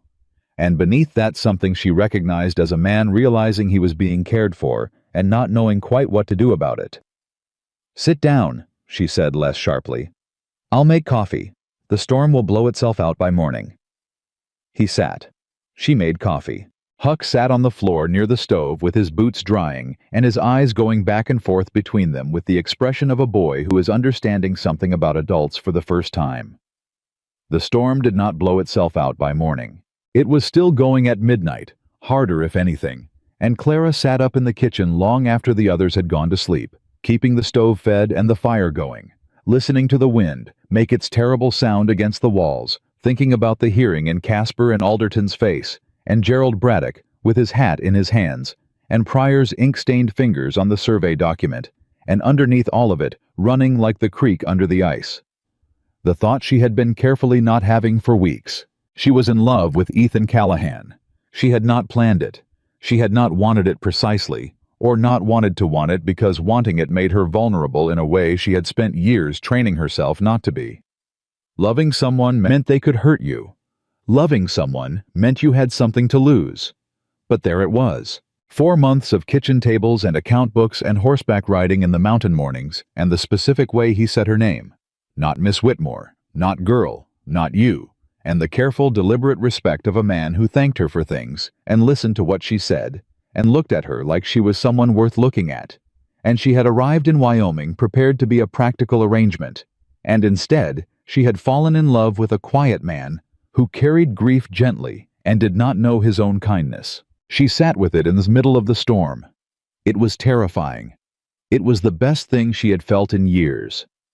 At 3 in the morning, something changed in the wind, a shift in pitch and pressure, a slight easing, and Clara recognized it from months of paying attention to this mountain and its moods, and she knew the storm was turning. Not over, not yet, but turning. She went to the window, and that was when she heard it. A sound from outside under the wind. Wrong. Animal. Panicked. She grabbed the lantern. She had her coat on and was out the door before she had consciously decided to do it, and the cold hit her like a wall, shocking and absolute, and she pushed through it because the sound was coming from the direction of the barn, and something was wrong. The barn door had broken free of its latch in the wind. She saw it swinging before she reached it, banging against the frame with a violence that had clearly terrified the horses inside. She got it latched again with both hands against the resistance of the gale, which took considerably more strength than she expected, and left her hands aching and her lungs burning from the cold air, and then she turned to go back to the house. The lantern light showed her the yard, and in the yard near the well not moving, she saw a shape that was too large and too still to be an animal. She crossed the yard in 20 steps. Ethan was on the ground near the well, his leg twisted under him at an angle that turned her stomach cold, a length of rope still in his hands. He'd come out after the cattle after all, while she was sitting at the kitchen table not watching, and he'd made it partway back to the house before the ice took him. Ethan. She was down beside him before she knew it, her hands on his face which was freezing, his eyes open, but not entirely focused. Ethan, look at me. Clara. His voice was wrong, slow, too slow. You should be inside. I'm outside, she said. Are you hurt? Where? She ran her hands over him quickly, not caring about propriety, caring about what was wrong, and he hissed when she touched his left leg. I think it's the ankle, he said. Ice. I went down hard. Can you walk on it? I don't know yet. We're going to find out, she said. Because I cannot carry you. Something in his half-frozen face that was almost a laugh. That's fair, he said. She got her shoulder under his arm, and they worked it out together slowly, with him taking as much weight on the right leg as he could, and her taking the rest, and it was 50 feet back to the house, and it took them 8 minutes, and she talked the entire time, not about anything important, just words, keeping him focused, keeping herself focused, telling him about the barn door, and the horses, and the papers. She'd moved into the metal box and the shift in the wind at 3 in the morning, her voice steady against the cold. When they finally got through the kitchen door, Huck woke instantly. He had the instincts of a ranch boy alert to wrongness in his sleep, and came downstairs and took Ethan's other side, and they got him to the kitchen chair by the stove. I told you not to go out there, Clara said when Ethan was settled, and she was kneeling on the floor with his boot in her hands, working it off carefully. You did, he said. I was right. You were, he said. You usually are. She got the boot off and looked at the ankle swollen, already the skin tight, but not displaced, not broken. The way a truly broken ankle looked, and she let out the breath she'd been holding since she found him in the yard. It's a bad sprain, she said. Not broken. You need ice on it, which is unfortunately not something we're short of. Huck laughed despite himself, a short, surprised sound. Ethan looked at her. She was still kneeling on the floor in front of him, his boot in her lap, her hair half loose from the wind, her coat still on, and she looked up and found him looking at her with an expression she had never seen from him before. Open in a way his face was almost never open. Something in it that went past gratitude and past relief into something that had no careful name. "Clara," he said. "Your ankle needs wrapping," she said. "Clara." She made herself look at him directly. His hand came up and brushed the side of her face just once briefly, the back of his knuckles against her cold cheek. The touch of a man who is not performing tenderness, but feeling it, and cannot in this moment hold all of it inside. "Thank you," he said. And the words carried everything they were actually about, not just tonight, not just the barn door, or the yard, or the 8 minutes in the storm, but everything, all of it. The months of kitchen tables and account books and fights worth having, and a creek they were going to keep. She looked at his ankle. "You're welcome," she said, and her voice was entirely level, which was possibly the greatest performance of her life. The storm broke fully by dawn. Huck found the 2 cattle in the north tree line at first light, cold but alive, and brought them in while Ethan sat at the kitchen table with his ankle elevated on a second chair and the survey documents in front of him, because a sprained ankle was not going to stop Ethan Callahan from working, and Clara had given up arguing about it after the second attempt. 6 days, he said when she set coffee in front of him. 6 days, she said. The hearing was in 6 days. He looked at the survey map. "He's going to come in with everything he has," he said. "Alderton, he's not going to make it easy." "I know," she said. "Pryor said his lawyer in Casper is good, expensive, the kind who knows how to make a jury doubt things they saw with their own eyes." "We're not in front of a jury," Clara said. "We're in front of a judge, and judges care about documents." "They care about precedent too," Ethan said. "Alderton's going to argue precedent, that the loan terms were standard practice, that the interest calculation was accepted by my father without objection." "Your father didn't know what to object to," Clara said. "That was the point." "I know that. You know that. The question is whether Judge Harmon," Clara said. She had looked up every case Pryor had mentioned. Judge Calvin Harmon, appointed 1882, known for being thorough and impatient with men who waste his time. Pryor says he's dismissed 3 cases for procedural failures in the last 2 years. He doesn't like sloppiness. Ethan looked at her. "You researched the judge," he said. "Of course I researched the judge," she said. He was quiet for a moment. "What else?" he said. "Alderton's lawyer is named Treadwell. He's good, but he argues loudly, and Harmon doesn't like loud. He's also won most of his cases on charm, and has less practice with cases where the documentation is detailed and careful." She paused. "Our documentation is detailed and careful." Ethan looked at the survey map again. "We have a real chance," he said. It was not a question, but Clara answered it anyway. "We have more than a chance," she said. "We have the truth and we can prove it. In a court of law with a careful judge, that is not a small thing." He looked at her. "Are you afraid?" he asked. She thought about it honestly, the way she tried to think about everything. "Yes," she said. "But I've been afraid before. I got on a train anyway." He reached across the table, and this time he did not pull back. His hand covered hers, where it rested on the table, and he held it simply without ceremony.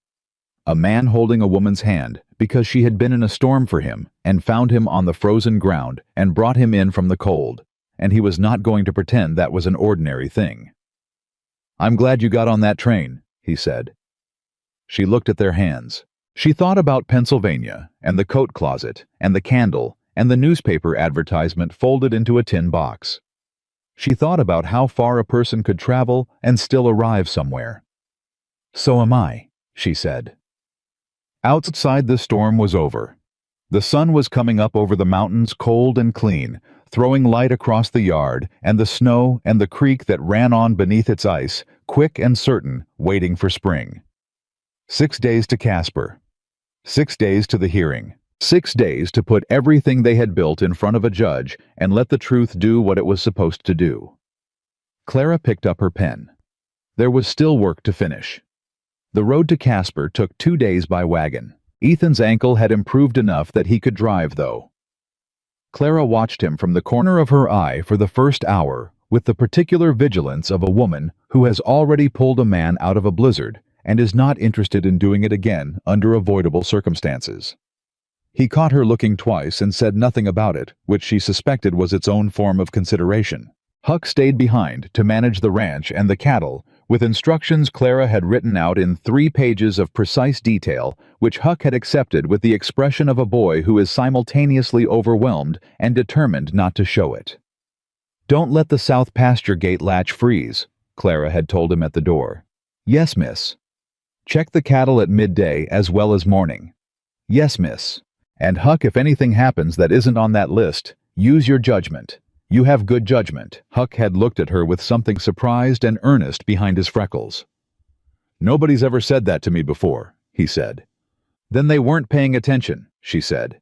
They left before dawn. Pryor met them in Casper on the evening before the hearing, in the small hotel dining room where he had reserved a table in the back corner away from other guests, and he spread the case documents between the coffee cups and walked them through the order of presentation one more time, his ink-stained finger moving from page to page, while Clara tracked every word, and Ethan sat with his forearms on the table, and the focused stillness of a man who has decided on his direction and is now simply waiting for the moment to move in it.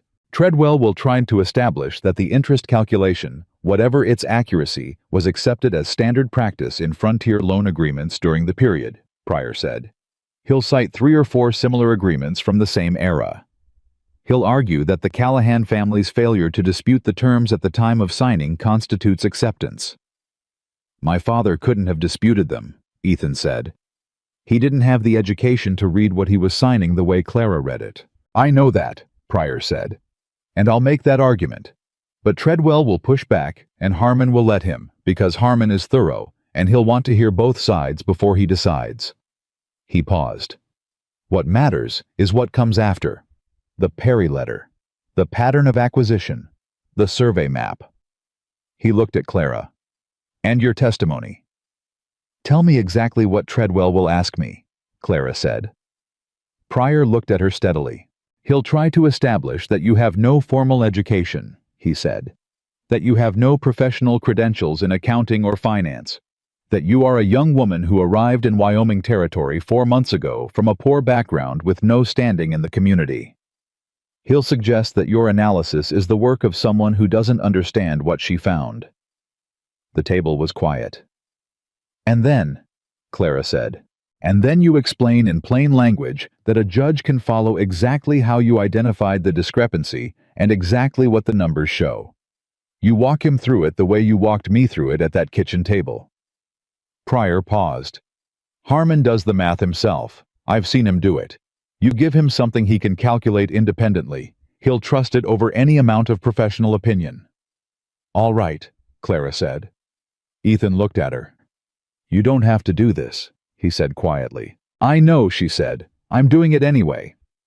"Treadwell is going to be unkind," Pryor said. "He's not a man who worries about how he sounds when there's a case on the line." "I've had unkind before," Clara said. "It doesn't change what the numbers say." Pryor nodded once. "No," he said. "It doesn't."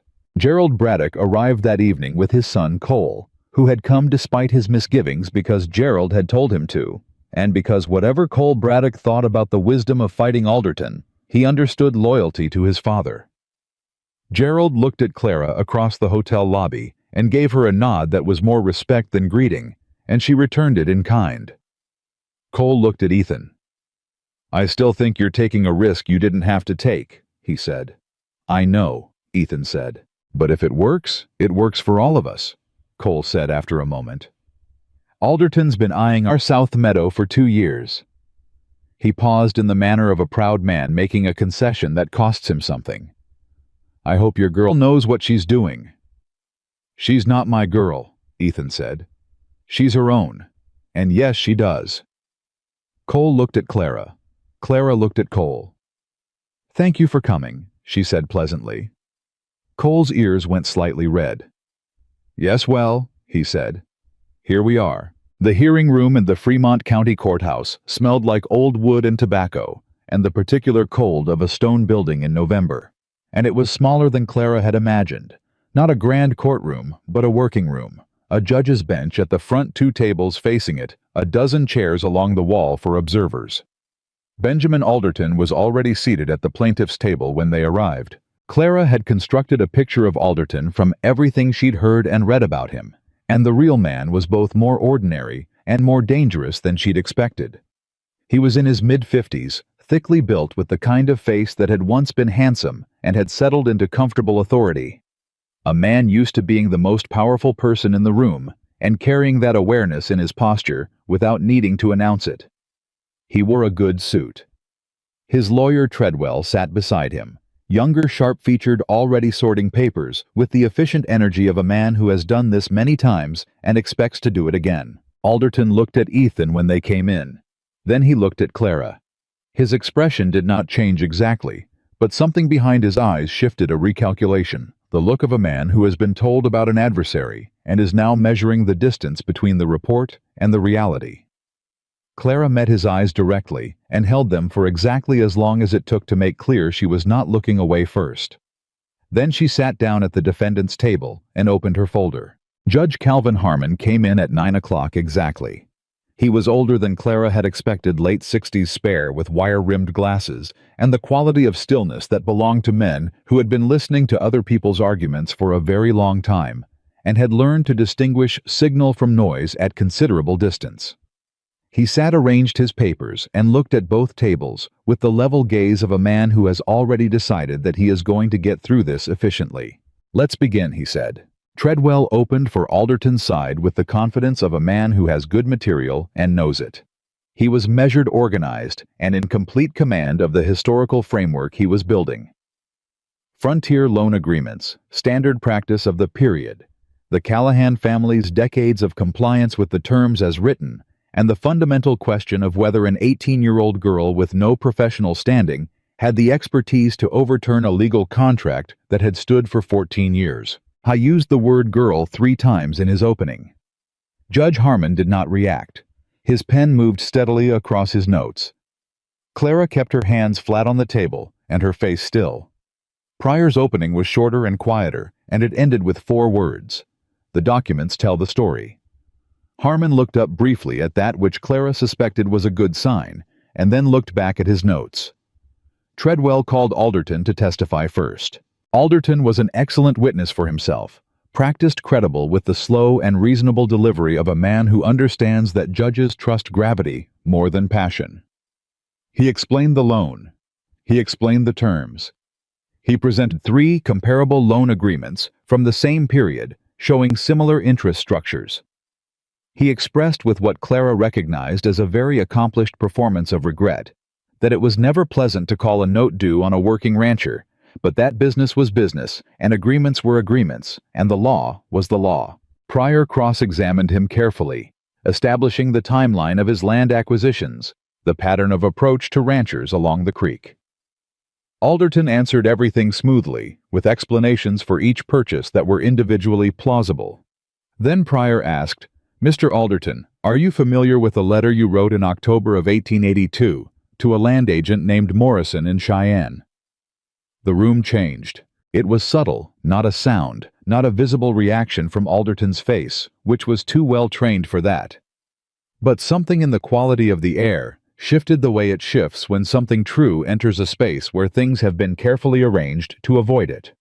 "I correspond with many people," Alderton said.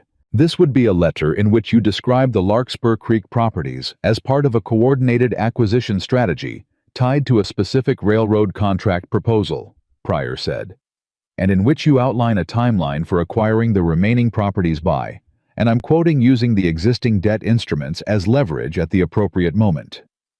Treadwell was on his feet. "Objection. The provenance of this document. I'll establish provenance," Pryor said. And he did methodically through the testimony of the Perry family's land agent, who had found the letter in a file of documents the Perrys had left with him before they departed the valley, and whose own integrity Treadwell attacked hard and failed to meaningfully damage. Alderton, when recalled, briefly said he did not recall the specific letter. Judge Harmon looked at him over his glasses for a moment that was slightly longer than necessary.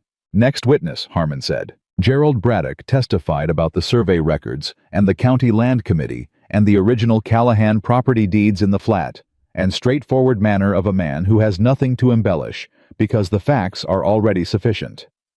Treadwell cross-examined him and got very little purchase because Gerald Braddock was not a man who could be rattled by a lawyer from Casper, and his testimony about the survey discrepancy, the creek's main channel, and which parcel it actually ran through, landed with the quiet weight of something that could not be argued away. Treadwell tried anyway. He suggested the survey was outdated, the boundaries unclear, the interpretation debatable.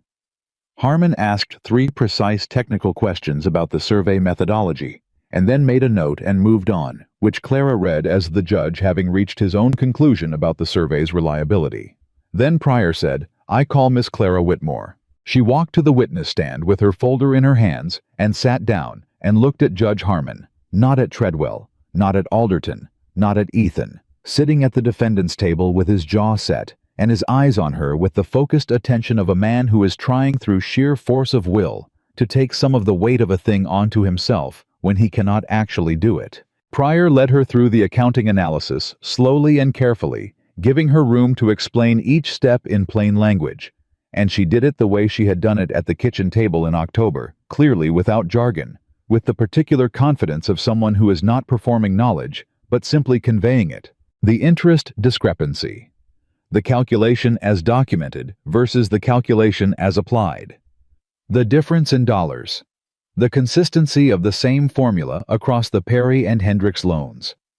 The fact that the same error in the same direction appeared in 3 separate agreements with 3 separate borrowers over a span of 7 years. Harmon asked 2 questions during Pryor's examination, both precise, both mathematical, and Clara answered both of them directly and completely. And when she was done, Harmon made a note and looked at Treadwell. Treadwell stood. How was good? Clara had known he would be. He established her age, her background, her lack of formal education, her brief tenure in Wyoming, her relationship to the defendant, all of it done with the smooth efficiency of a man building a structure. Each piece placed carefully to create an impression that was not quite accusation, but was close enough to accusation to serve the same purpose. "Miss Whitmore," he said, "you have no formal training in finance or accounting." "That's correct," she said. "No professional credentials of any kind." "Correct." "You arrived in Wyoming Territory 4 months ago, having answered a newspaper advertisement placed by the defendant." "I did." "And in those 4 months, you have appointed yourself the financial manager of the Callahan Ranch." "Mr. Callahan asked me to manage the accounts," she said. "I didn't appoint myself to anything." A small pause. Treadwell regrouped. "The point being," he said, "that you are not a professional. You are a young woman with no credentials making calculations that directly benefit the man she has agreed to marry." "I'm a young woman," Clara said, "who can do arithmetic. The calculations either hold or they don't. My credentials don't change what the numbers say." Harmon looked up. "She's right about that," he said to no one in particular and made another note. Treadwell changed approach. "Miss Whitmore, is it possible that what you identified as a deliberate miscalculation was simply a recording error, a clerical mistake that was never corrected?" "Possible errors are random," Clara said. "They go in different directions. The same formula consistently applied in the same direction across 3 separate agreements over 7 years is not a recording error. It's a method." The courtroom was very quiet. "A method," Treadwell repeated. "Yes," Clara said. "A method for collecting more than the agreed amount, while the documentation appears to support the claim. If you want, I can walk you through the calculation again." Treadwell did not want that. He asked 2 more questions that went nowhere, and then said, "Nothing further," and sat down with the clipped efficiency of a man withdrawing from ground that has proven less solid than anticipated. Clara stood to return to her seat. She passed the defendant's table, and for just a moment she met Ethan's eyes, and what she saw there, the full-faced, unguarded, completely exposed relief and pride, and something more than either nearly undid every piece of composure she had built and maintained across the last 4 hours. She sat down and looked at her hands. Pryor set the survey map before the court. He walked Harmon through the creek boundary question, With the survey documents Gerald had pulled from the county records establishing not just the discrepancy in Alderton's loan claim, but the fundamental error in his land strategy. The realization that the parcel he had been maneuvering to acquire would not have given him the creek access he believed he was buying. Treadwell objected 4 times. Harmon overruled him 4 times with decreasing patience, and then Harmon called a recess. They waited in the hallway for 40 minutes. Clara sat on a wooden bench with Pryor on one side and Ethan on the other, and nobody said very much because there was nothing useful left to say. Every word that needed saying had been said in that courtroom, and now it was in someone else's hands, which was the particular and excruciating helplessness of legal proceedings, the moment where preparation ran out and judgment took over. Ethan's hand found hers on the bench. He didn't say anything. She didn't say anything either. They sat with their hands together in the cold hallway, while the judge made up his mind, and Clara thought about the kitchen in Pennsylvania, and the coat closet, and the advertisement, and the train, and about October mornings on horseback in the mountains, and account books spread on the kitchen table, and a man who pulled up a chair beside her and treated her analysis like information worth having. And she thought that whatever happened in the next few minutes, she had already arrived. Somewhere she hadn't known existed when she'd boarded that westbound train. A home, not a place, a home. The court officer appeared in the hallway doorway. "Judge is ready," he said. They filed back in. Harmon settled his papers. He looked at both tables without any particular expression. Then he said, "I've reviewed the loan documentation, the accounting analysis, the pattern of acquisition evidence, the Perry correspondence, and the survey records." The room was completely silent. "The interest discrepancy identified by Miss Whitmore is mathematically correct," Harmon said. "The same formula appearing in 3 separate agreements is not consistent with clerical error. The Perry letter taken in context with the acquisition timeline demonstrates a deliberate strategy of debt leverage. And the survey records establish that the property Mr. Alderton sought to claim does not in fact provide the creek access he has represented as the basis of his acquisition interest." Treadwell leaned toward Alderton. Harmon continued, "The note is voided on the grounds of fraudulent calculation. The Callahan Ranch retains full title to the southeast quarter and the creek access it contains. The court further finds sufficient grounds for a formal fraud investigation, and I am referring the Perry correspondence and the acquisition pattern documentation to the Territorial Attorney's Office." He looked over his glasses at Alderton. "Mr. Alderton, I would suggest you obtain counsel you trust for what comes next." Alderton's face was completely still. The particular stillness of a man who has just lost something he was certain he was going to win. Clara felt Ethan's hand tighten around hers. She heard Pryor let out a long, slow breath. She sat with the verdict settling through her and felt something she didn't have a name for. Not triumph. Exactly. Nothing so sharp, more like the feeling of a door opening that had been locked for a very long time. The sound of something real and solid clicking into place. She had done it. They had done it. The creek was theirs. Outside the courthouse, in the cold November air. Gerald Braddock shook Ethan's hand, and then in a gesture that Clara suspected cost him something in terms of personal precedent shook hers. "Told Ruth it was worth coming," Gerald said. "Tell her the cake was excellent," Clara said. Gerald almost smiled. Cole shook Ethan's hand. He looked at Clara. "I was wrong," he said flatly, in the manner of a man who had rehearsed this admission enough to deliver it without softening it. "About the fight and about you." He paused. "Don't make a big thing of it." "I won't tell anyone," Clara said. He nodded and walked away, and Clara suspected that was the beginning of something that would eventually become in its own slow and complicated way a genuine thing. Pryor stayed long enough to tell them that the referral to the Territorial Attorney's Office was, in his professional opinion, very serious for Alderton, and that the pattern of fraud across multiple properties was the kind of thing that did not end with one ruling, but tended to unravel further the more people looked at it. The Hendricks family would benefit. The Perrys would likely have grounds for a separate claim.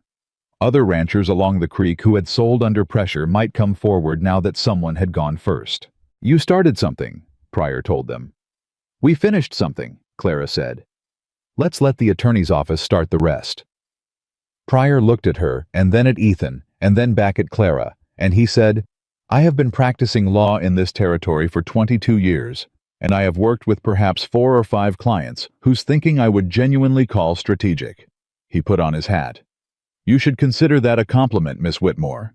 He left. They stood in the street, the two of them, with the cold afternoon light on their faces, and the courthouse behind them, and the long road back to Larkspur Creek ahead. Ethan looked at her. She looked at him. "We should get a room for this night," she said.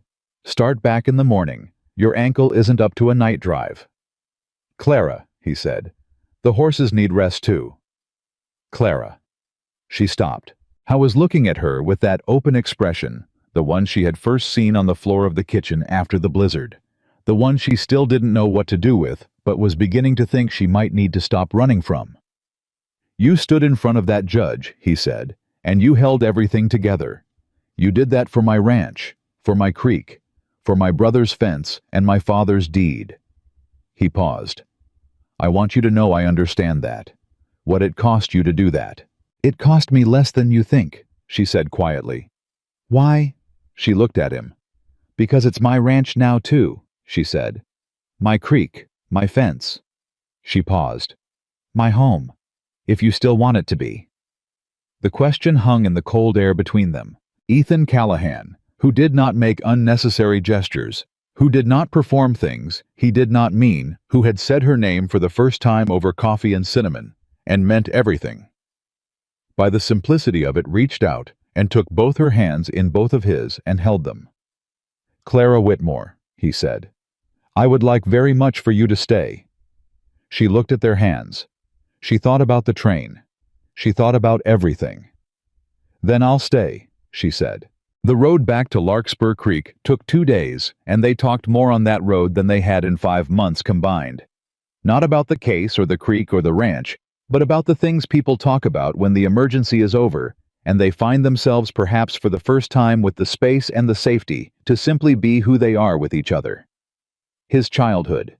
Her mother's kitchen. Thomas and the barn they'd built together. The dreams Ethan had carried into a ranch that had nearly broken him and hadn't.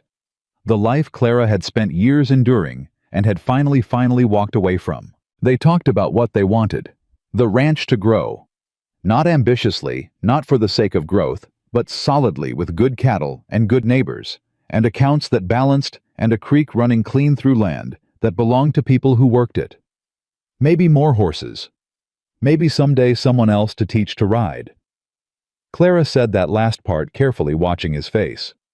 He looked at the road ahead. "I'd like that," he said, simply, completely. She looked at the mountains. She thought about how far she had come. When they pulled into Larkspur Creek on the second evening, Huck was on the porch, and he saw their faces before either of them said a word, and he whooped loud enough to scare the horses, and came down the porch steps 3 at a time. "You won," he said. "You won, didn't you?" "We won," Clara said. Huck grabbed her hands and spun her in an undignified circle on the frozen yard, which was not a thing she would ordinarily permit, but which she allowed because Huck was 16 and had been alone on the ranch for 2 days, worrying, and because the joy on his face was so uncomplicated and so genuine that it would have been unkind to meet it with anything less than matching warmth. Ethan stood watching with an expression on his face that was the most open she had ever seen from him.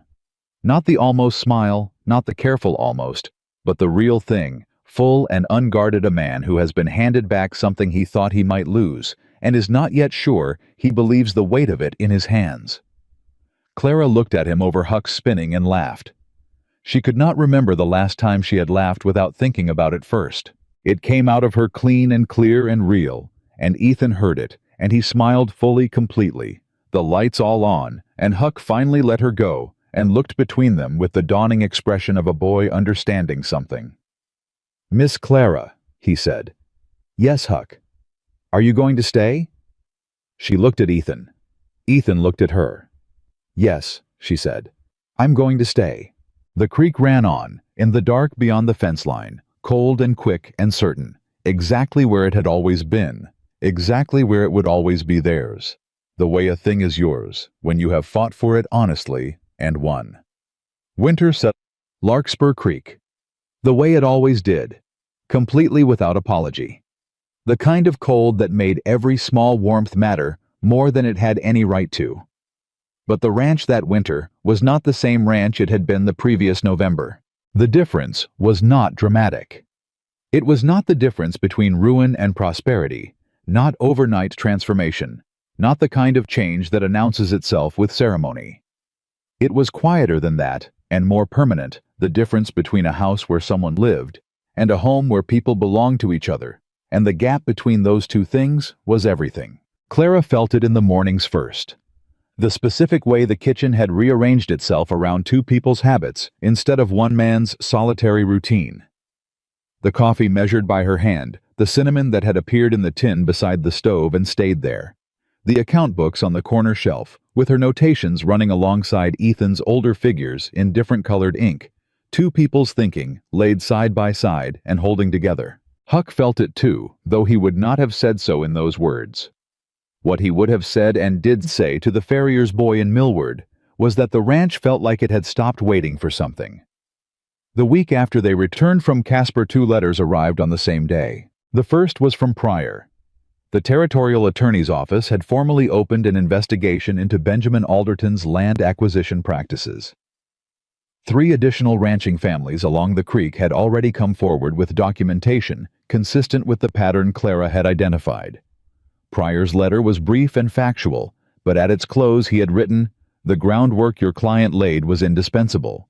The case is larger than any of us anticipated." Ethan read that sentence twice. "Your client," he said. He looked at Clara. "He means you." "He means us," Clara said. "No," Ethan said. "He means you. Take it, Clara. It belongs to you." She looked at the letter. She had spent 18 years in a world that gave her nothing that belonged only to her. A room with a lock on the inside had been the first. This was the second. "All right," she said quietly. "It belongs to me." The second letter was from her Aunt Meredith.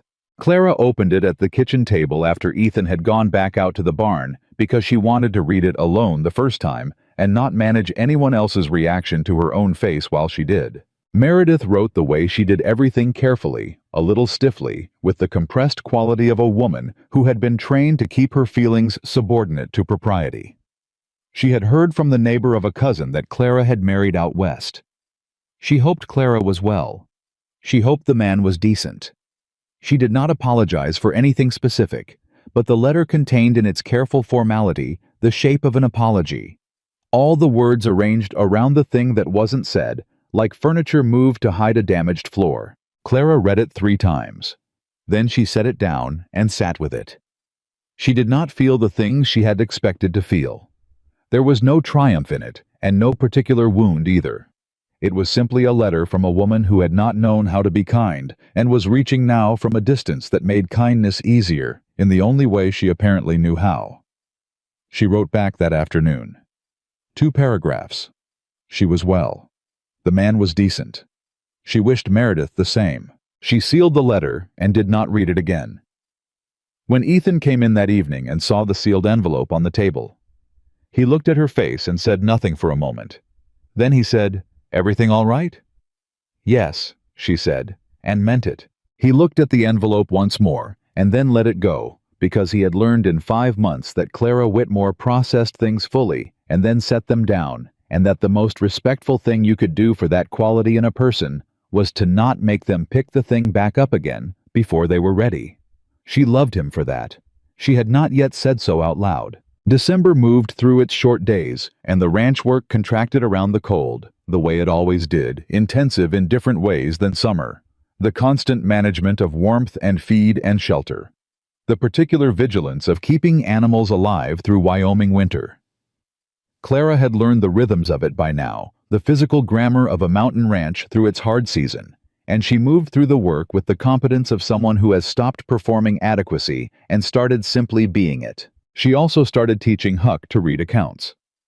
He had asked obliquely one afternoon when he'd been watching her work the books with the expression of a boy who wants something and isn't sure he's allowed to want it.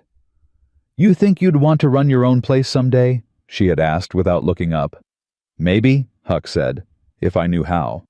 "Then sit down," she said. I'll show you. He sat. She showed him.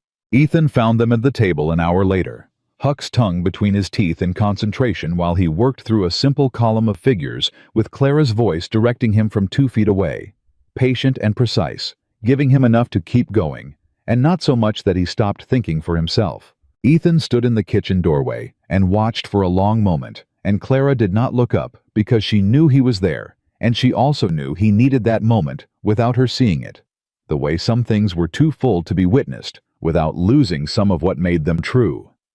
He went back outside.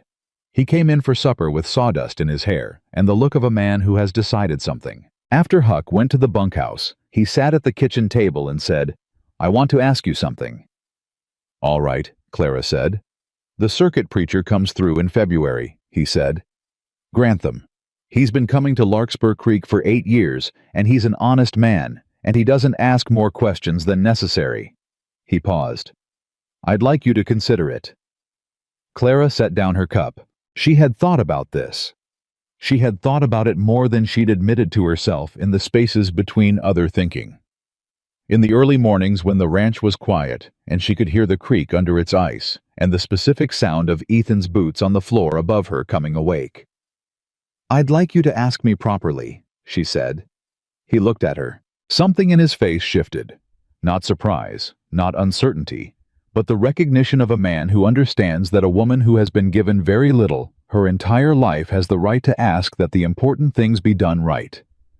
He pushed back the chair. He got up. He came around the table and stood in front of her, and Clara stood too, because she was not going to receive something this significant sitting down, and they were face to face in the lamplight.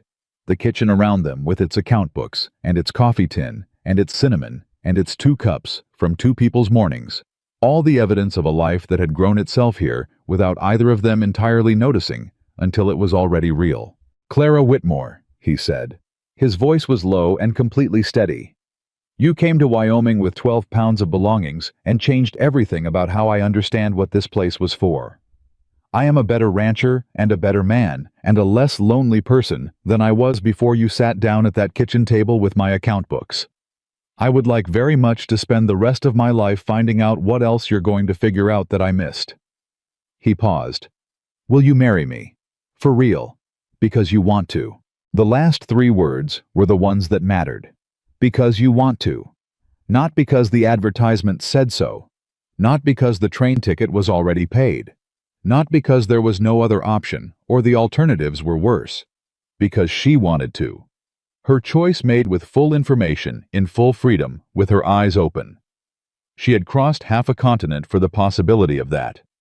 She had fought a fraudster in territorial court for the ranch that went with it.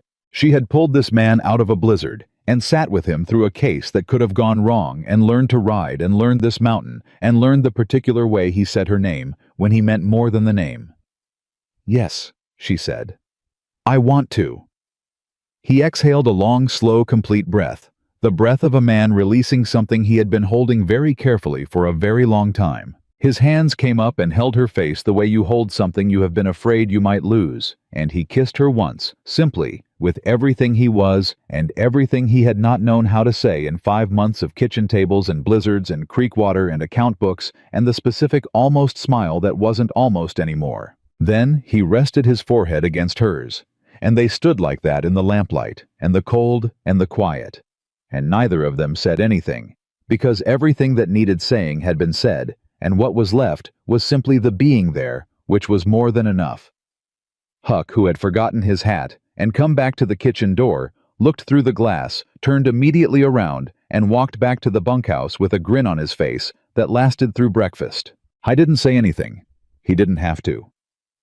February brought Grantham the circuit preacher, who arrived on a gray Tuesday morning in a wagon that had been through considerable weather, and knocked on the Callahan door with the direct efficiency of a man who has places to be and the Lord's work to do. How was not what Clara had imagined. She had imagined something more formal, more ceremonial. What she got was a compact man in his 60s with a white beard and a handshake like a timber grip, who sat at her kitchen table, drank 2 cups of coffee, asked them 4 questions about their intentions, and 1 about the ranch, and pronounced himself satisfied. "Who's witnessing?" he asked. Huck's hand went up before Grantham had finished the question. Ruth Braddock, who had arrived that morning with apple cake and the expression of a woman who has invested something in an outcome and intends to see it through, raised hers alongside. Gerald stood at the back with his arms crossed and his hat over his heart, in the particular posture of a Wyoming man paying respect to a thing he considers worth respecting. Cole was there too. He had come. Clara suspected for Gerald and stayed for reasons he was still sorting out, and she was glad of his presence without making anything of it. The ceremony was short and real. Grantham said the words he was there to say, and Ethan said what he meant with the careful directness that was the most characteristic thing about him, and Clara said what she meant with the clarity of a woman who has spent 18 years without a voice and intends to use the one she has found. When it was done, Ruth Braddock cried, which she did in the compressed and businesslike manner of a woman who considers tears a private matter and was not entirely successful at keeping them so. Huck made a sound that was embarrassingly close to a sob and covered it by coughing loudly into his sleeve, which fooled no one. Gerald shook Ethan's hand. Then for the second time, he shook Clara's. This time it felt like something different from Casper. In Casper, it had been respect earned. Here it was something else, the particular acknowledgement that exists between people who have been through something together and come out on the same side and know without needing to say it that the alliance is real. Cole stepped forward last. He looked at Clara for a moment. "I told Ethan last fall I didn't understand what he was thinking when he sent that advertisement," he said. "I know," Clara said. "I understand now," he said. And then because he was Cole Braddock, and directness was apparently a valley-wide trait. He said, "I think you're the best thing that happened to this creek. Don't tell my father I said so." "I'll put it in the account books," Clara said. He laughed, a real one, unexpected, the kind that surprised him on the way out, after everyone had gone, and Huck was in the bunkhouse, and the kitchen was quiet. Clara sat at the table with the lamp burning low and the last of Ruth's apple cake on a plate, and the account books in front of her. Not because she needed to work, but because this was where she thought best, and she had one more thing to think about. She had a letter to write, not to Meredith, to Hattie Morse, who had been kind to her in small and consistent ways for 3 years in her uncle's kitchen, and was the closest thing to a friend she had managed in Pennsylvania, and who deserved to know that the girl she had been kind to had arrived somewhere. She wrote it by lamplight in the January dark, and she did not perform contentment, but simply reported it, the ranch and the mountains and the creek and the case and the man and the wedding, all of it in the same plain and honest voice she had used to write to Ethan Callahan in the first place. She wrote, "I do not know if I believe in fate, but I believe in decisions. I decided to write to a stranger. I decided to board a train. I decided to fight for a creek I had known for 4 months, as if I had known it my whole life. Every good thing I have now is the result of a decision I made while I was afraid. I want you to know that, Hattie, in case you are afraid of something and haven't decided yet." She sealed the letter. She looked at the creek through the kitchen window, visible in the moonlight, running under its ice, patient and persistent and entirely itself. The spring came, the way spring always came to Larkspur Creek, not gently, not all at once, but in surges and retreats. A warm day, followed by 2 cold ones, mud, and then frost, and then mud again. The creek rising as the mountain snow melted louder and fuller than it had been all winter, asserting itself with the confidence of something that knows it isn't going anywhere, and the first real spring morning. The morning when Clara stepped onto the porch and felt the air on her face, and knew in the particular way of a body that has learned to read a place that the last freeze was behind them. She stood there for a long moment and took it in. She heard Ethan behind her before she heard the door. He came out and stood beside her, and they looked at the mountains together, the snow still on the high peaks, but the lower slopes showing the first green and the creek singing below the fence line with everything it had saved up through winter. "Pryor wrote," Ethan said. She turned. "Alderton pled," Ethan said. "Entered an agreement with the territorial attorney's office. Gives back the properties he acquired through fraudulent debt leverage. Pays restitution. No jail but no land either." Clara was quiet. "The Hendricks get their place back," Ethan said. "And the Perrys?" she asked. "Financial settlement. They don't want to come back." She looked at the creek. "It's not everything," she said. No, he said. But it's real. She thought about Alderton sitting in some comfortable Casper office, recalculating finding the next place to apply his patience. She hoped the investigation had taken enough of his resources and enough of his reputation that the next calculation would cost him more than it was worth. She thought about the ranchers along the creek who were keeping their land today because someone had gone first, who had sat at their own kitchen tables in the last 6 months and breathed easier and not known exactly who to credit for it. She thought about a girl in Pennsylvania who had read an advertisement and made a decision while she was afraid. "Ethan," she said. I want to expand the east pasture this year. The grass is better there than we're using, and if we put in another 50 head by fall." She had already run the numbers. She had run them in February. We'd break even on the investment by spring of next year and carry a real margin by the year after. He was quiet for a moment. "You've already worked the figures," he said. "I worked them in February." "Of course you did."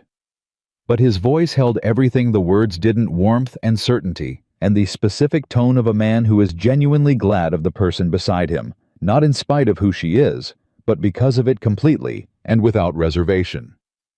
"Well," she said. "Show me the numbers tonight," he said. "You'll say yes." "I usually do," he said. "That's what happens when the numbers are right." She looked at him. "Are you ever going to tell me I'm wrong about something?" she asked. "The day it happens," he said. "I'll make a note in the account books." She laughed. He smiled, the full one, the real one, all the lights on. And that was how they were. That was how they remained. What Benjamin Alderton had tried to take from them, creek and land and dignity, and the right to stand in front of a judge and be heard, had become instead the thing that made them. The fight had done what fights sometimes do when they are worth having. It had revealed what was already true. That this woman who had arrived with 12 pounds of belongings and a tin box of memories was not a girl who needed rescuing, but a person who needed room. Room to think, room to decide, room to be exactly who she already was. And this man who had built a ranch for 2 people and lived in it alone for years was not a man who needed to be fixed, but a man who needed to be trusted. Trusted with someone else's future. Trusted to be what his advertisement had promised. Trusted to mean what he said. They had trusted each other. Everything else had followed. The creek ran on below the fence line, cold and clear, and completely itself indifferent to what had been decided about it.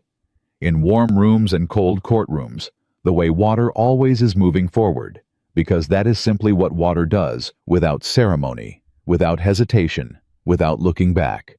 Clara Callahan stood on the porch of her home in the first real morning of spring and understood in her bones what that felt like. Not the running, the arriving. She had spent 18 years being told she was nothing by circumstance, by silence, by the particular cruelty of people who withheld the simplest kindnesses from a girl who had no one to appeal to. She had crossed half a continent on $7 and a stranger's train fare, and the radical, terrifying decision to believe she was worth the risk of trying. She had been right. She had been right about all of it. About the man and the ranch and the creek and the fight and the life that was possible if you chose it with both hands and did not let go when it cost you something. Some people spend their whole lives waiting to be given permission to become who they already are. Clara Whitmore had stopped waiting at 18 years old on a train platform in Pennsylvania with a suitcase that weighed 12 pounds and a tin box and a name written on a piece of paper, and she had never once looked back. This was her home. This was her life. She had chosen it, fought for it, and built it with her own hands alongside a man who had always treated her like she was someone worth knowing, and she had spent every day since proving that he was absolutely right.